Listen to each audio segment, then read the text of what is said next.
কিন্তু আমরা মুসলমান এই মুহররম মাস নিয়ে আমাদের ফিলিংস, অনুভূতি, আমাদের কর্ম পরিকল্পনা এগুলো সম্পর্কে আমরা বেখেয়াল। জানুয়ারি সম্পর্কে আমাদের জ্ঞান থাকে, বৈশাখ সম্পর্কে থাকে, কিন্তু মুহররম সম্পর্কে কবে আসলো আর কবে গেল এটা আমরা কিন্তু অনেকেই জানি না। কথা বলেন না কেন?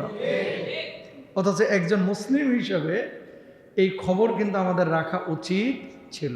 আল্লাহর নবী বিশ্বনবী সাল্লাল্লাহু আলাইহি ওয়াসাল্লাম মুহররম মাসকে শাহরুল্লাহ বলেছেন, আল্লাহর মাস বলে সম্বোধন করেছেন। তিনি বলেছেন আল্লাহ রাব্বুল আলামিন এই মাসকে সম্মানিত করেছেন, ফালা তাযলিমু ফীহিন্না আনফুসাকুম। এই মাসগুলোর মধ্যে নিজেদের উপরে জুলুম করো না। এই মাসের মধ্যে সুদ, ঘুষ, জেনা, ব্যভিচার, গালমন্দ করা, মানুষকে আঘাত করা, এই সমস্ত কাজগুলো তোমরা করো না। কারণ আইয়ামে জাহিলিয়াতের পরে যে কাফের বেঈমানরা ছিল তারাও কিন্তু এই কাজগুলো করতো না। যদি আপনি করেন আল্লাহ রাব্বুল আলামিন আপনাকে সওয়াব দিবেন না, ফজিলত দিবেন না, নিজের ক্ষতি নিজেই করবেন, নিজের পায়ে নিজেই কুড়াল মারবেন। আর আল্লাহ রাব্বুল আলামিনের এই সম্মানিত মাসগুলোকে যদি আপনি সম্মান দেন, আল্লাহ রাব্বুল আলামিন মূসা আলাইহিস সালাতু ওয়াস সালামকে যেভাবে ফিরআউনের আঘাত থেকে মুক্ত করেছিলেন, নাজাত দিয়েছেন, আমার রব দুনিয়ার সমস্ত পাপ কলুষতা থেকে আল্লাহ রাব্বুল আলামিন আপনাদের নাজাত দিবেন, মুক্তি দিবেন। জোরে বলেন সুবহানাল্লাহ। আমাদের মূল টার্গেট কিন্তু মুক্তি। আমাদের মূল টার্গেট কি? মুক্তি, আল্লাহর কাছ থেকে নাজাত। ফাআনা আহাক্কু বিমূসা মিনকুম। খেয়াল করেন, নবীজি সাল্লাল্লাহু আলাইহি ওয়াসাল্লাম যখন মদিনায় আগমন করলেন, হিজরতের পর আগমন করার পরে আল্লাহর হাবিব বিশ্বনবী সাল্লাল্লাহু আলাইহি ওয়াসাল্লাম দেখলেন ইহুদিরা রোজা রাখছে। আমার নবী জিজ্ঞেস করলেন, কেন তোমরা রোজা রাখছো? ইহুদিরা জবাব দিল, হাদা ইয়াউমুন নাজাল্লাহু ফীহি মূসা ওয়া কওমাহু ওয়া আগরাকা ফিরআউন ওয়া কওমাহু। এই দিন আল্লাহ রাব্বুল আলামিন ফিরআউন থেকে মূসা আলাইহিস সালাতু ওয়াস সালামকে নাজাত দিয়েছিলেন। আমরা সেই মূসাকে ভালোবেসে এই আরাফার দিনে রোজা রাখছি। আমার নবী জবাব দিলেন, ইহুদি হওয়ার পরে মূসা নবীকে ভালোবেসে যদি তারা রোজা রাখতে পারে, আমি নবী আমার বন্ধু মূসার জন্য তার চাইতেও বেশি হকদার রোজা রাখার। জোরে বলেন সুবহানাল্লাহ। কথা বুঝছেন তো কি বলছেন?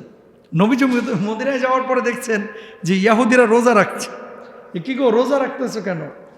আমরা মূসার জন্য, যেহেতু ফিরআউন থেকে নাজাত পেয়েছে জন্য রোজা রাখছি। আমার নবী বলছে, ফাআনা আহাক্কু বিমূসা মিনকুম। তোমাদের চাইতে আমি তো বেশি হকদার মূসার প্রতি, কারণ মূসা আমার ভাই, সে আমার পূর্ববর্তী নবী। সুবহানাল্লাহ বলেন। এরপর আল্লাহর নবী বিশ্বনবী সাল্লাল্লাহু আলাইহি ওয়াসাল্লাম কি বলছেন? সিয়ামু ইয়াউমু আশুরা আহতাসিবু আলাল্লাহ আইয়ুকাফিরাস সানাতাল্লাতী ক্বাবলা। জোরে বলেন আল্লাহু আকবার। আল্লাহর নবী বললেন, আশুরার রোজা সম্পর্কে আমি আল্লাহর কাছে আশা রাখি, যে ব্যক্তি আশুরার রোজা রাখবে আল্লাহ রাব্বুল আলামিন তার পূর্বের 1 বছরের জীবনের গুনাহ খাতাগুলি মাফ করে দেবে। কয় বছরের? গত 1 বছরে যা গুনাহ করেছেন ধুয়ে মুছে আল্লাহ তাআলা সাফ করে দেবে। সুবহানাল্লাহ। কোন দিন? যে আশুরার রোজা রাখবে। ও কলিজার টুকরা ভাইরা আমার, এখন আপনারা প্রশ্ন করবেন, হুজুর আশুরার রোজাটা আমরা কোন দিন রাখবো? 9 তারিখ নাকি 10 তারিখ? 10 তারিখ। কয় তারিখ? 10 তারিখ। আশুরা মানেই হচ্ছে 10। তো 10 তারিখ রোজা রাখবেন। ইহুদিরা যেহেতু একটা রাখতো, নবীজি বলছেন যে না, ইহুদির সাথে সামঞ্জস্য না করে তোমরা একটা বাড়ায় নাও, আগে একটা মিলায় নাও অথবা পরে একটা মিলায় নাও। তাহলে কয়টা হয়ে যায়? 2টা। হয় 9-10 রাখেন অথবা 10-11 রাখেন। এটা আমার নবীর কথা। তাহলে আশুরার যে আমল 1 নাম্বার হচ্ছে, আশুরার আমলের 1 নাম্বার কাজ হচ্ছে এই মানে আশুরাতে আমরা রোজা রাখবো। সবাই আজকে নিয়ত করে ফেলি, জোরে বলি ইনশাআল্লাহ। এবার আসেন 2 নাম্বার কি? নফল রোজা বেশি বেশি করা। 3 নাম্বার তাওবা ইস্তিগফার বেশি বেশি করা। আস্তাগফিরুল্লাহ আস্তাগফিরুল্লাহ আস্তাগফিরুল্লাহাল্লাযী লা ইলাহা ইল্লা হুয়াল হাইয়ুল কাইয়্যুম। যত নবী আম্বিয়া আলাইহিমুস সালাতু ওয়াস সালামদের উম্মতকে আল্লাহ রাব্বুল আলামিন এই মাসে মাফ করেছেন। ইউনুস নবীকে মাছের পেট থেকে আল্লাহ রাব্বুল আলামিন নাজাত দিয়েছেন।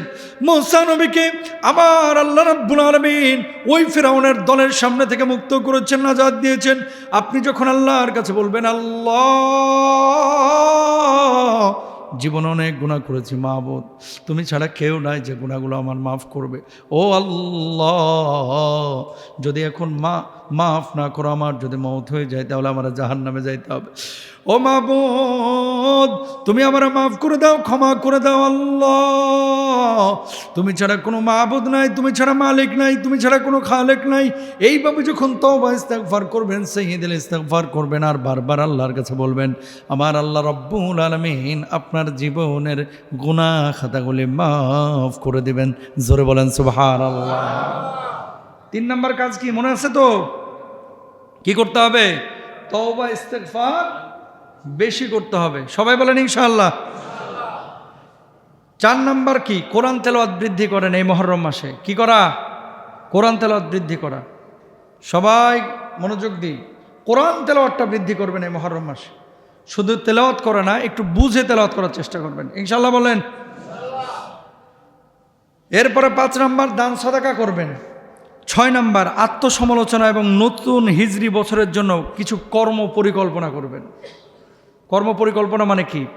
যে 1 বছর যা হওয়ার হয়েছে, সামনের 1 বছর আমার 1 ওয়াক্ত নামাজ আমি ছাড়বো না ইনশাল্লাহ বলেন।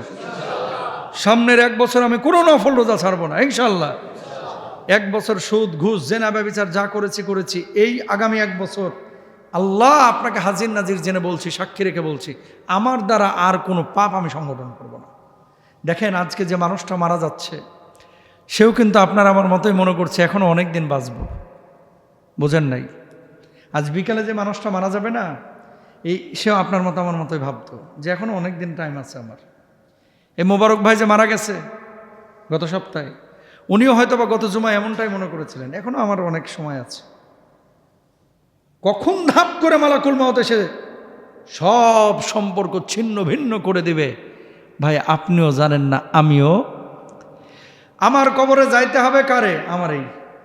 আমার আল্লাহর সামনে দাঁড়াতে হবে কারে? আমাকেই। আমার আমলনামা পেশ করতে হবে কাকে? আমাকে, আমার ছেলেকে না। কিন্তু যেহেতু আমার কবরে আমাকেই যেতে হবে, আমার আমলনামা নিয়ে আমাকেই দাঁড়াতে হবে, আমার আল্লাহর সামনে আমাকে আমার হিসাব নিকাশ দিতে হবে, সুতরাং কারো প্রতি নির্ভরশীল না, আমার আল্লাহর জন্য, আমার কবরের জন্য আমাকেই আমল নিয়ে যাইতে হবে। ঠিক কিনা? সংসদে কি কথা হইল, কোন পলিটিক্যাল লিডার কি কথা বলল, কোন ভাই কি বলল, কোন বোন কি বলল, বউ কি বলল, বাচ্চা কি বলল, এগুলো সব ক্ষণস্থায়ী, ধোঁকা। স্থায়ীটা কি? স্থায়ী হচ্ছে একমাত্র আমার আমল। ছেলের জন্য 26 বছর হাড় ভাঙা পরিশ্রম করতেছেন, একটা বিশাল বাড়ি করলেন, কত পরিশ্রম আপনার। কেন? যে বাচ্চা কাচ্চা যেন ভালোভাবে থাকে। ও ভাই কলিজার টুকরারা, ঠিকই কিন্তু আপনি কবরে চলে যাবেন বিশাল বাড়ি রেখে, কিন্তু আপনার ছেলেটা, আপনার মেয়েটা হয়তো বা বছরের পরে বছর চলে যাবে, একটা অকুশনে নির্দিষ্ট সময় হয়তো বা আপনারা মনে করবে, 5 ওয়াক্ত নামাজের পরে আপনার কথা মনেও করবে না। কথা বলেন না কেন? আপনি আপনার বাবার কথা কয়বার মনে করতেছেন? আমি আমার বাবার কথা কয়বার মনে করতেছি? এজন্য আমার কাজ আমাকেই করতে হবে। এ তো গেল মুহররম মাসে করণীয় কি কি করবেন আপনি। এবার আসেন বর্জনীয় কি, যে কাজগুলো আপনি করবেন না।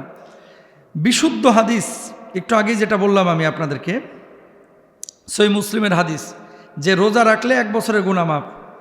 এখন এই দিনে যদি রোজা না রেখে কেউ শরবত খায়, হাদিস অনুযায়ী কাজ হলো না হাদিসের বিপরীতে? বিপরীতে। শাহাদাতে কারবালা, আহলে বাইতদের প্রতি ভালোবাসা। হযরত হুসাইন রাদিয়াল্লাহু তাআলা আনহু, তিনি আমাদের কলিজার টুকরা, আমাদের মাথার মুকুট। আমার নবীকে যেমন ভালোবাসি, হুসাইন হাসানকে রাদিয়াল্লাহু তাআলা আনহুমাকে আমরা তেমনই ভালোবাসি। কিন্তু এর অর্থ এই না ভালোবাসার বহির্প্রকাশ আমরা পিঠ দিয়ে রক্ত ছুটিয়ে দেখাবো। এর অর্থ এই না যে হাই হাসান হাই হুসান করে আমরা প্রলাপ করব, আমরা কান্নাকাটি করব। যেই দিন রোজা রাখার কথা বলা হলো, সেটা কারবালার বহু আগের ঘটনা। আল্লাহর নবী নিজে বলে গিয়েছেন যে রোজা রাখো। এখন এই দিন আপনি যদি রোজা না রেখে শরবত খান, রোজা না রেখে শরীর থেকে রক্ত ছোটান, রক্ত বের করেন, হাই হাসান হাই হোসেন করে আপনি মাতম করেন, আপনি যদি রাত্রিবেলায় আপনার পটকাবাজি করেন, আপনি যদি এই যে তাজিয়া মিছিল করেন, যে সমস্ত কাজগুলো আমাদের অনেক ভাইরা বুঝে হোক না বুঝে হোক করছে, এই কাজগুলো আসলে শরীয়তের আয়নায় বা হাদিসের আয়নায় দেখা যায় না। এখন ওই ভাই কি বলবে? তাকে যদি বলবেন যে আমি করলে আপনার সমস্যাটা কি, তার জবাব কি জানেন? যে আমি করলে আপনার সমস্যাটা কি? তা আমি বলি যে আমার নবী তো বলে নাই, আপনি করবেন কেন? আচ্ছা আমি করে আমি জাহান্নামে যাবো, আপনার সমস্যা কি? আর কোনো জবাব আছে? পৃথিবীতে কোনো মুফাসসির কাবা শরীফের ইমামকে আনলেও হেরে বুঝাইতে পারতেন না। কথা বলে না কেন? কাবার ইমামকে নিয়ে এসেও যদি আরে বুঝান, ও বলবে যে আমি ঠিক আছে, এটা নাজায়েজ। কারেন্ট নাই, কারেন্ট নাই, কারেন্ট নাই, কারেন্ট নাই। আচ্ছা তো বসেন, যে কথা বলছিলাম, এখন কোনো মানুষ যদি এই কথা বলে যে আমি এটা করে জাহান্নামে যাব, আপনার সমস্যা কি, এরে বুঝানোর আর কোনো ইমাম, খতিব, স্কলার কারো কি নাই, সাধ্য নাই। আর এ হচ্ছে পৃথিবীর সবচেয়ে বড় গোমরা মানুষ। কথা বলেন ঠিক না?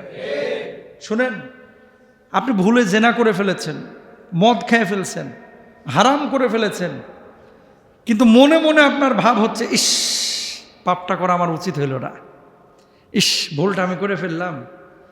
পাপ করার পরে যার হৃদয়ে এরকম আঘাত আসে, ও কপালওয়ালা, কারণ ওর জন্য তওবার দরজা খোলা আছে।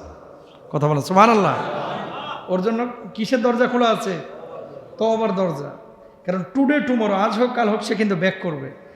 কিছু মানুষ আছে যারা পাপকে পাপই মনে করে না। ধরেন জেনা করছেন, আবার প্ল্যান করতেছে, যাক আজকে করছে, আগামী বৃহস্পতিবার আবার করবো। নাউজুবিল্লাহ বলেন না? মদ খাইতেছে, আবার 2 দিন পরে খাবো না। নাউজুবিল্লাহ বলেন। ভাই এই 2 দিনের মধ্যে তোমার মৌত হয়ে গেলে তুমি কাফের বেঈমানের মতো মরলা, ঠিক না? এই জন্য এমন কোনো কাজ করা যাবে না। এই দিনে আমরা তাজিয়া মিছিল করব না, এ আশুরার দিনে আমরা শরবত খাবো না, আমরা রোজা রাখবো।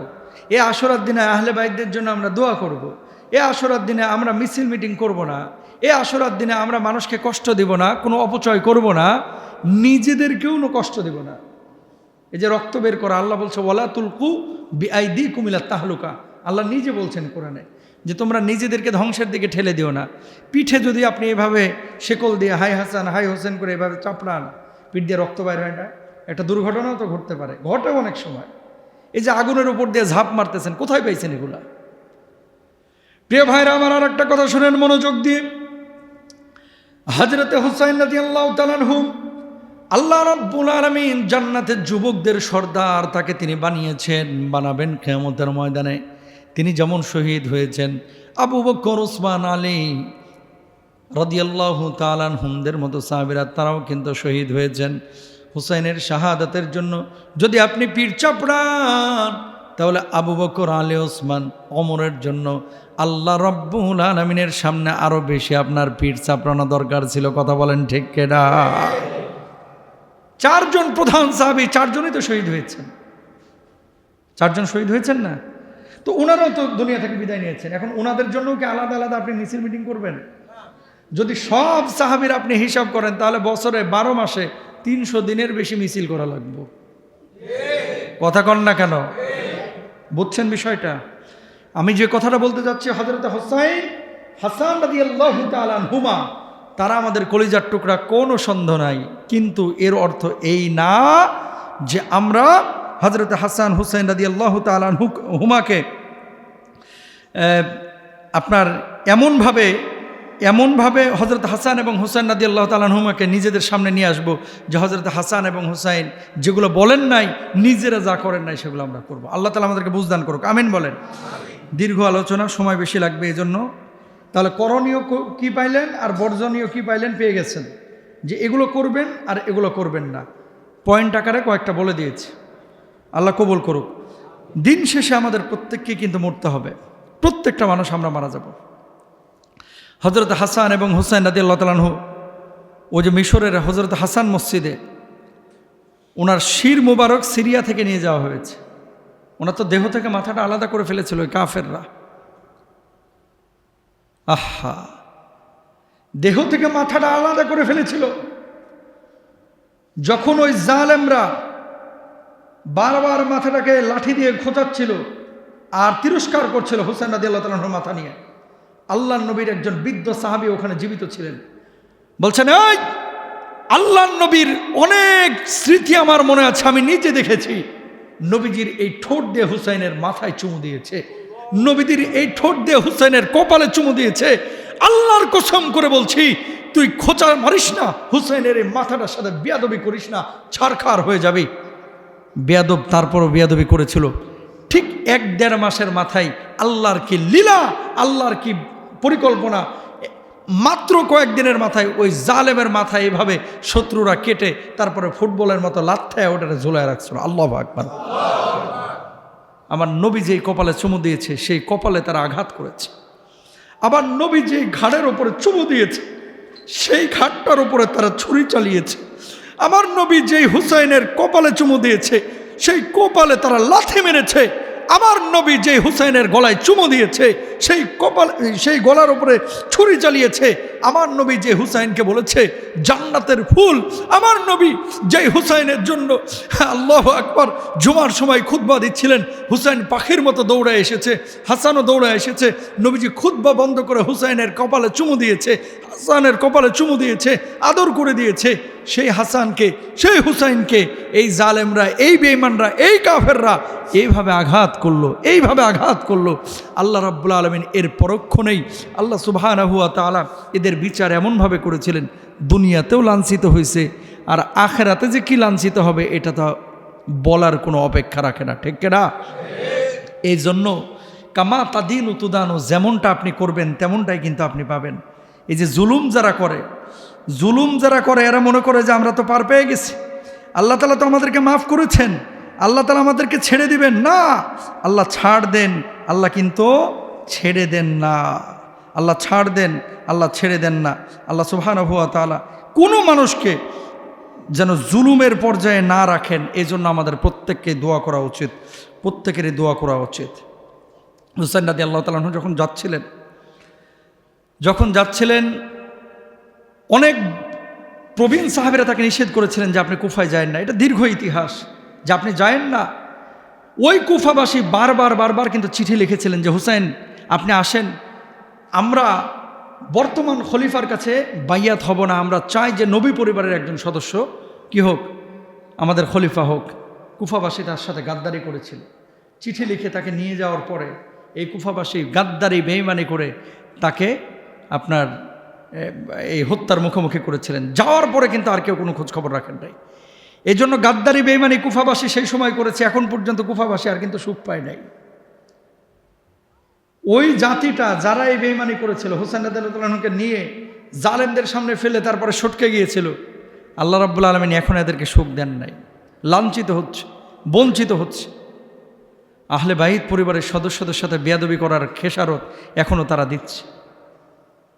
আমি তো গিয়েছি মিশরে, হুসাইন রাদিয়াল্লাহু তাআলা আনহুর মাথা মোবারক যেখানে দাফন করা, কালের পরিক্রমায় দেখেন তারা এই বিচ্ছিন্ন দেহটাকে কাফেররা সহ্য করতে পারে নাই। এটাকে নিয়ে তারা কত ধরনের যে বেয়াদবি করেছে। এর জন্য নবী পরিবারের সদস্যদের সাথে কোনো বেয়াদবির চিন্তাও করা যাবে। আল্লাহু আকবার। আল্লাহ তৌফিক দান করুক।